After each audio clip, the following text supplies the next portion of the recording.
Hi, I ran out of my time. I'm sitting here in a rest stop in Grand Island, Nebraska. It's winter conditions out there. Maybe you can see it.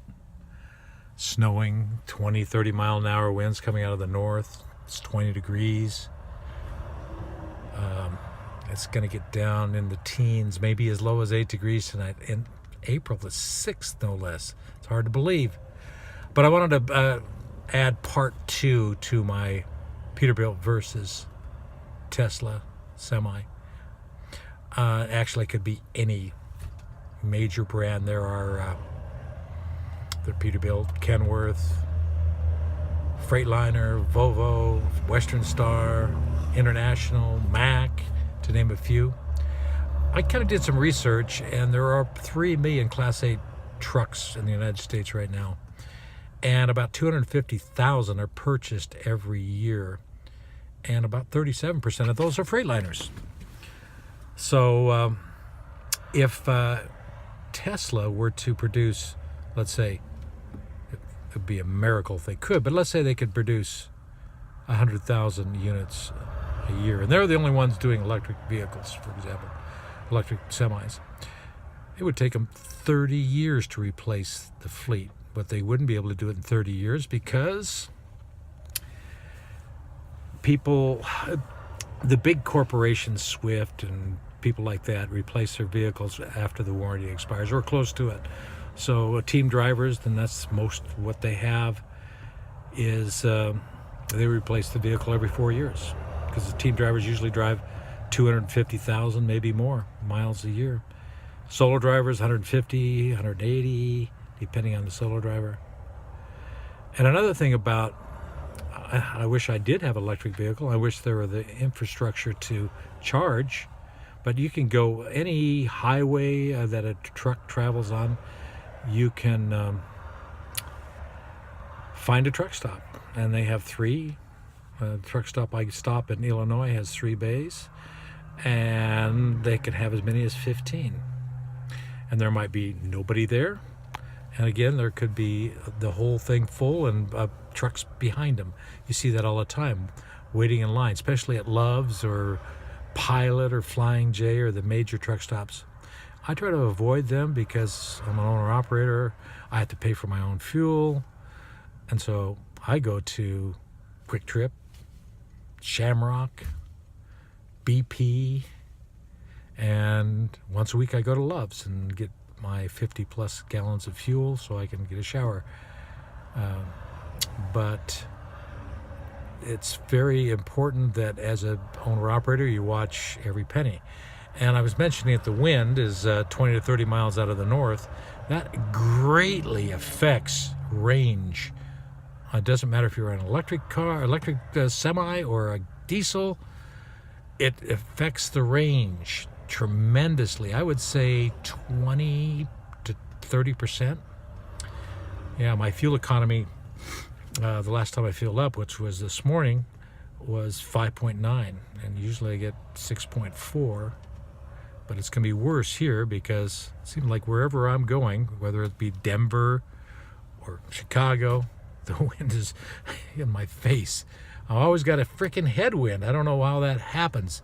I just went to Denver the first part of the week, and it was a headwind coming out of and it was 40 miles an hour, gusting to 60. I found 2 semis blown off the road at Kit Carson in Colorado. The wind was that strong. So then I get to where I stop at the night for the night, and then in the morning the wind's coming out of, because I'm going southeast at that time, and the wind's coming from the southeast. Then I get to where I stop the next night, and I'm headed east, and the wind's coming out of the east. And now it's coming out of the northwest, and I'm headed west. So you just can't count on it. The range is going to be limited. So if you have a Tesla that gets 500-mile range, it's probably going to be 350. Especially at 20 degrees, 350. So you need to have the infrastructure. So there's a charging station every 60 miles at max. Because again, there's going to be a lineup if there's a lot of electrified vehicles. I know Freightliner, I think, is coming out. They're Daimler. They're coming out with electrified semi. Probably Peterbilt, because they want to compete. The infrastructure, there isn't even hardly a place for my Bolt. I have two electric cars, and there's hardly a place for them to charge, let alone something that's going to require 1,000 kilowatts, which I believe a 500-mile range would have to have at least 1,000 kilowatt hour battery pack on it. That's a lot of electricity.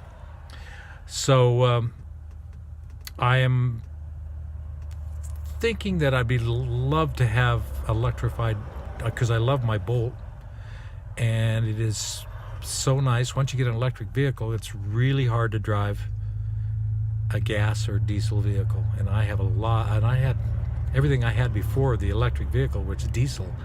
Volkswagens, my pickup truck is a diesel, my van's a diesel, my lawnmowers are diesel. I have 2 riding lawnmowers because I have to mow 5 acres. But I love diesels. I think they're great, but there's a diminishing return. I mean, there's going to be an end to that oil eventually. We're going to use it all up. It took millions of years to create, and we as consumers are going to use it up in a couple hundred years. It doesn't even make sense.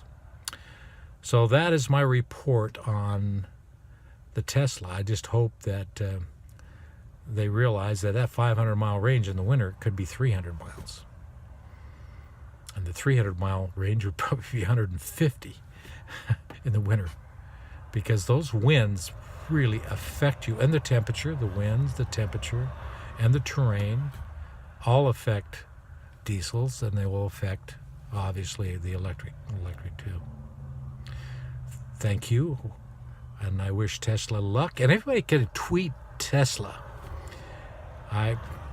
If you can tweet Elon Musk, I should say, ask him if he could make a CCS adapter that we can plug in so I can drive my Bolt everywhere in the United States by going to a supercharger, paying their fees, because, you know, you should be able to plug it in, it'll read the serial number off it, and bill you directly. You know, even if it costs $1,000 for one of those, I'd be willing to buy a CCS adapter so I could use the superchargers. So if anybody out there can tweet Elon, please do. Thank you.